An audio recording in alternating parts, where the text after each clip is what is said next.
time to fuel your business success. Welcome to Harmonious at Lunch. We're bringing you bite-sized advice and expert conversations to drive clarity and growth 5 days a week.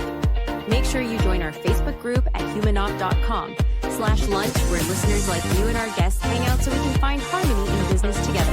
If you're building a business, you're in the right place. Let's dive in.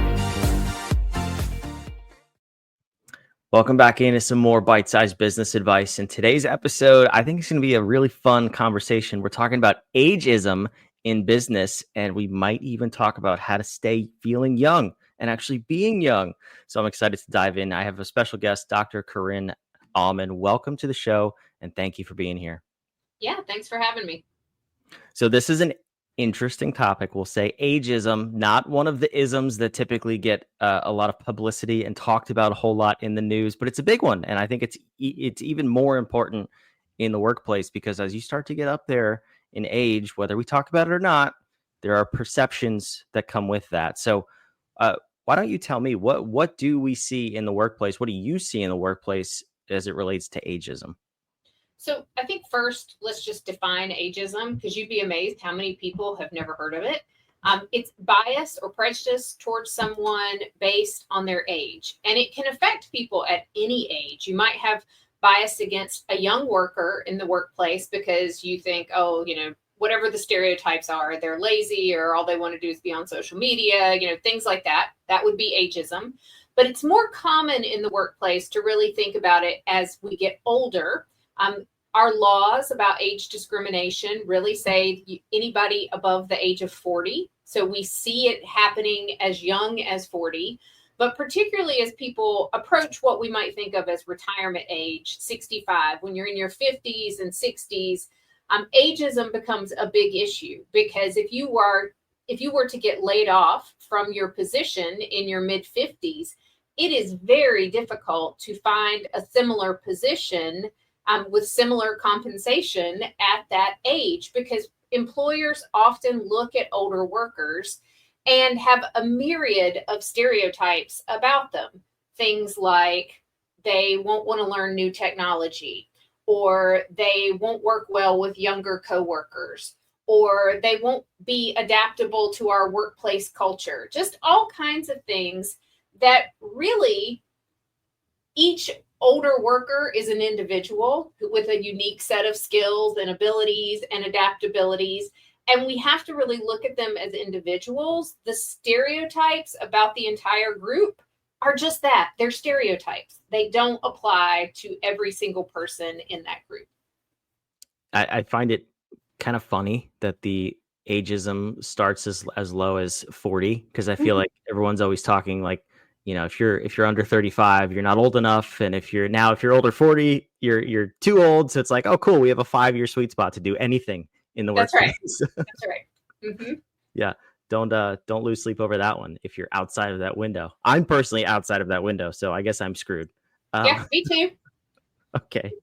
So then how do we start to, wow, can't speak today. This is fun. How do we start to unpack this and understand, if we have this going on in our workplace, and how do we pull from both ends of this spectrum to sort of balance out our workplace? Because there's wisdom that comes with age and experience, and there's also speed, agility, and new ideas that come with youth. And I don't think either should be neglected in any workplace. So how do we start to expand the range of age that we work with? Okay, so first of all, I think you just hit it right on the head, in the sense that every generation, if you think about the different generations that are in the workforce right now, every age group has pros and cons to it, right? Everybody has strengths and weaknesses. And what you want to do in your workplace is take advantage of that.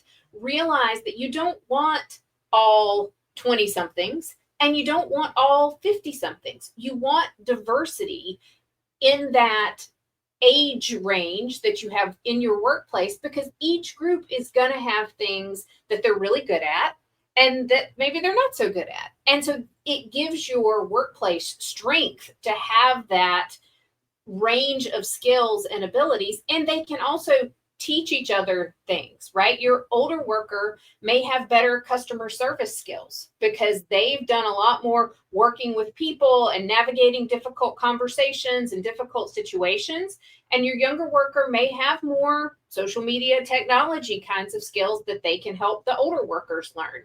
So there's always give and take with the different groups that you have in the workplace, but having them there actually makes it stronger, not weaker. So the thing that I want us to realize that when you talk about ageism in the workplace, or just ageism in general, we are all biased, right? And we can't beat ourselves up about this. We have all been raised in this very anti-aging culture. This is surrounding us all the time, right? We're all seeing the anti-aging creams and lotions and, all the marketing that goes into that. We're all being exposed to this narrative all the time. So we're all biased. And the sooner you come to terms with that and go, okay, I know that I have this age bias. I need to be aware of it so that if I'm a hiring manager or if I'm setting up systems in my workplace that are going to screen resumes and things like that, we need to be aware that we don't want those systems to have age bias built into them.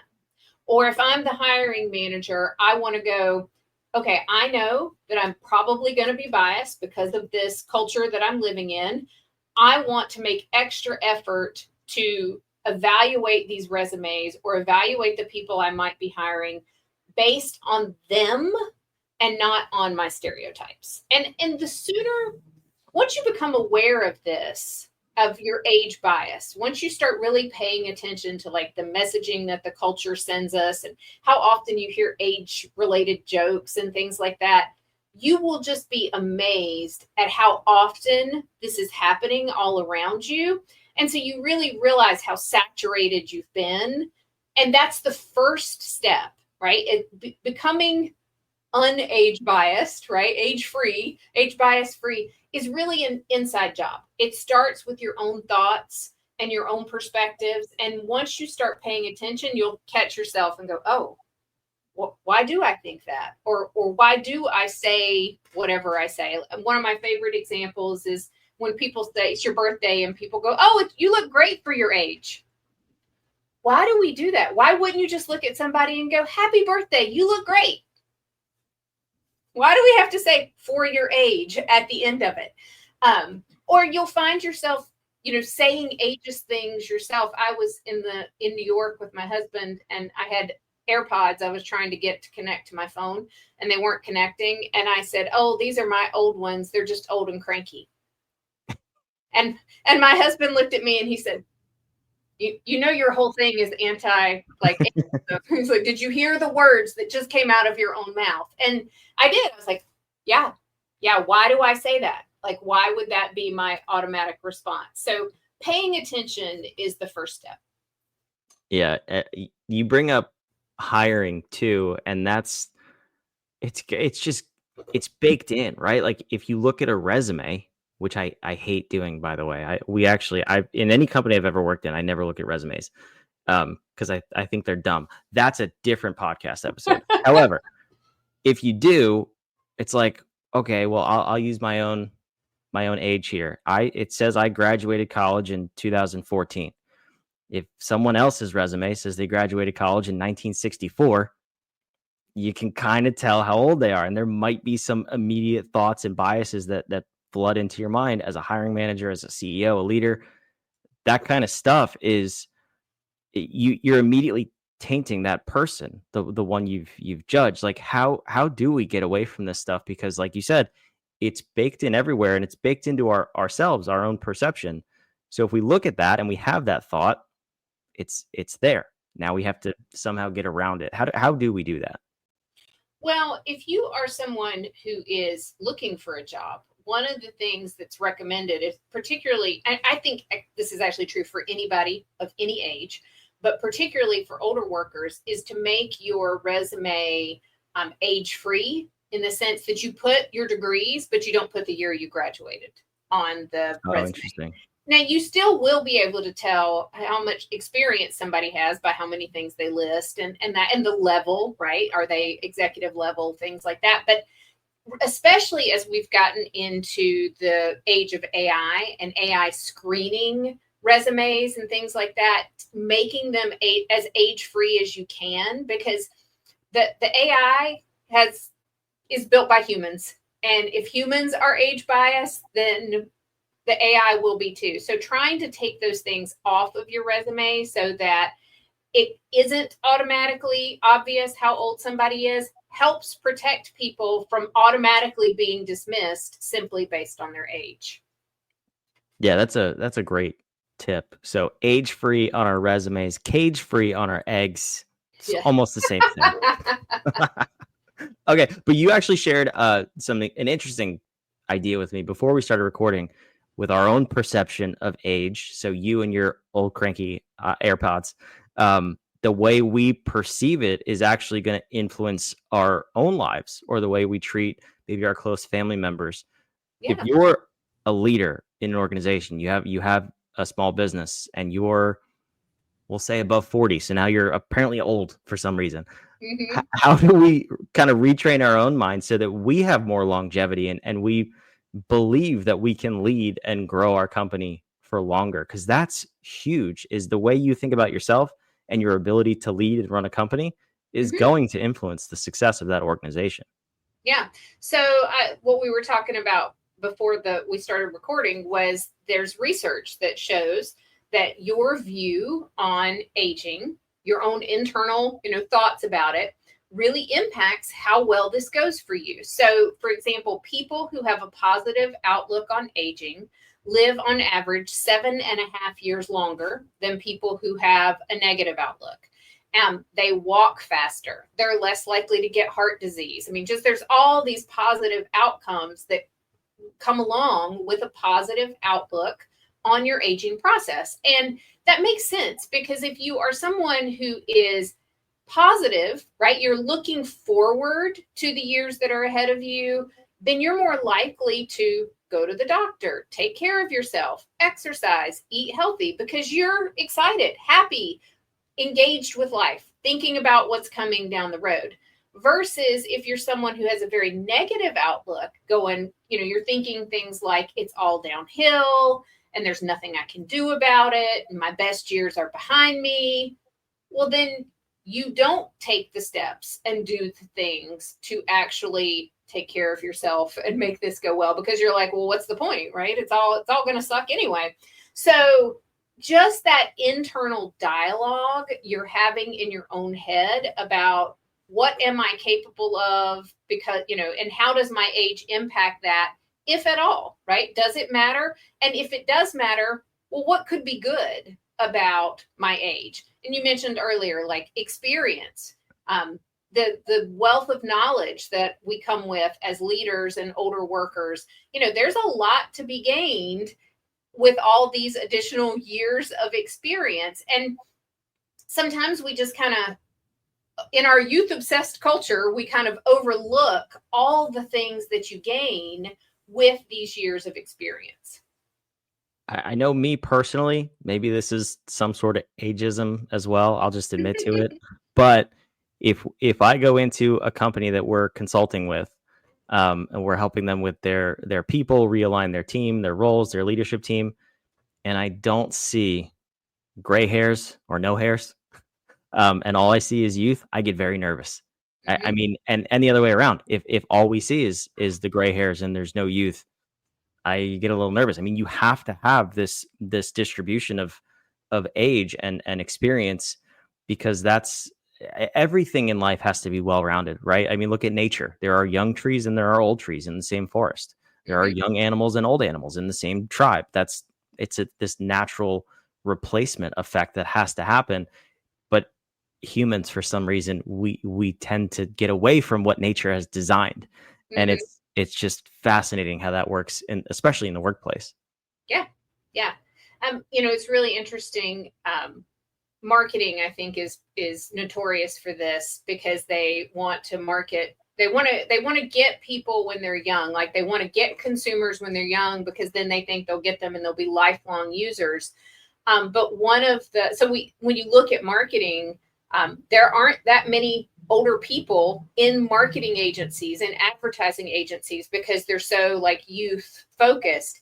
But one of the biggest demographics in terms of money and resources that they can go spend money on things is older adults. And the fact that if you're marketing, you really ought to have some older people on your marketing team so that they can be telling you what the older demographics actually want, what kind of products they need, what kind of services appeal to them, because that is a big market share in terms of economics and who has money to spend. Young people, when you're in your 20s, you're broke. You don't have any money. But people in their 50s, 60s, and 70s have money to spend. But it's amazing how marketing teams just don't pay attention to that.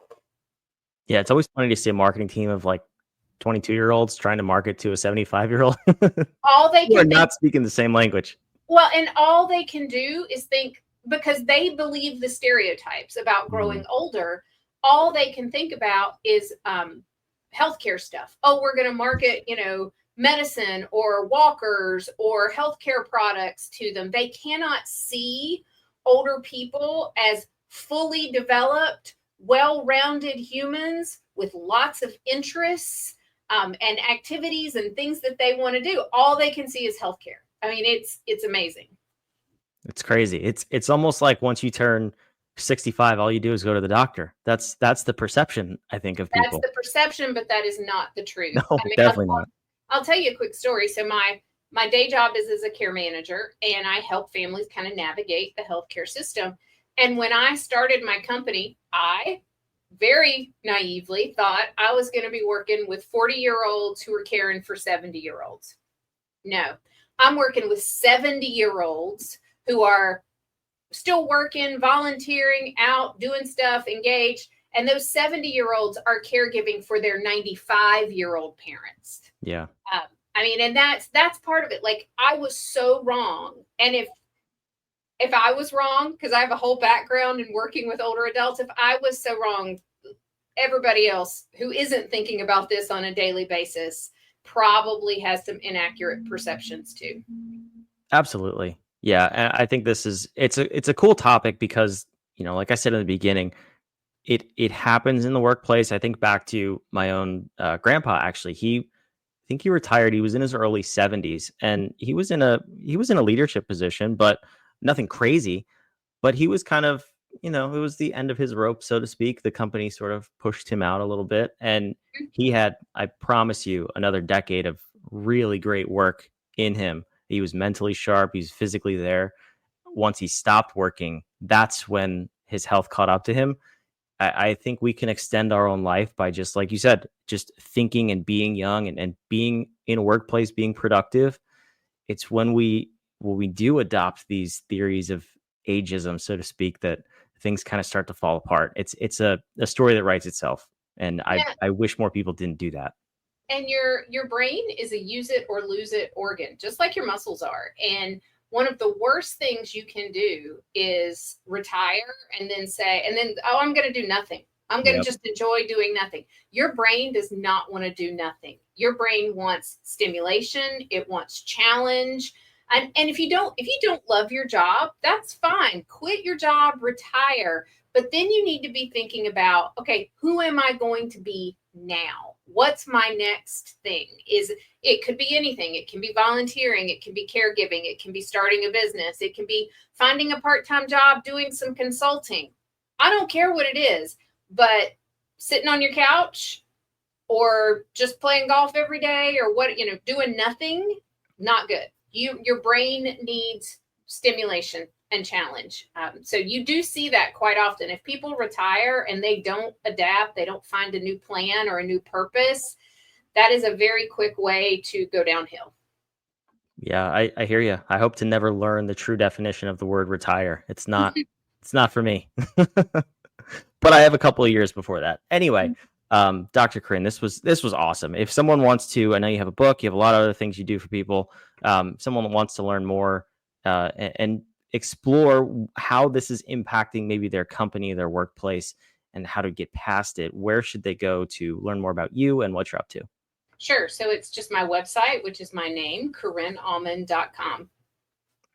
Perfect. I love it. That's on the screen. It's also down below in the description, show notes, wherever you're watching or listening. Please go check that stuff out. Connect with Corinne, social media links, all that stuff is down there. Corinne, thanks so much for being here. Yeah, thanks for having me. Wherever you're watching and listening, I hope you subscribe. And if you want to learn a little bit more about how you can maximize your potential at whatever age you're at right now, I strongly suggest you go to humanop.com. Go check out our app and unveil your natural potential. Age is but a number, and I promise you the things that you're capable of doing are far more than you think you can. So go check that out. We'll see you on the next episode of Harmonious at Lunch. Another episode of Harmonious at Lunch in the books. I hope this episode made you think and you grabbed some actionable ideas to propel your business.